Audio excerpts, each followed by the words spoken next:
গান বাজনা বলে হারাম। সারা কোরআনে একটা দলিল আছে গান বাজনা হারাম?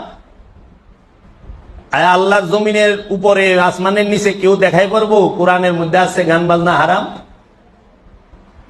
এটা সম্পূর্ণ মিথ্যাচার, মিথ্যা কথা। একটি ফেরকার এই ওয়াহাবি মতবাদের মোল্লাদের এইটি মিথ্যাচার।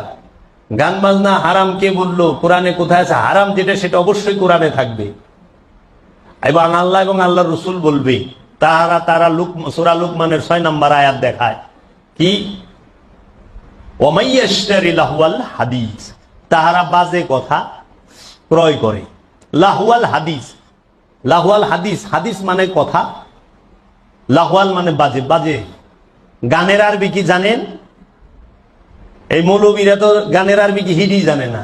ওয়াহাবিরা গানের আরবি হলো গেনা। এই গেনা শব্দটা সারা কোরআনে কোথাও নাই। গানের আরবি হলো গেনা।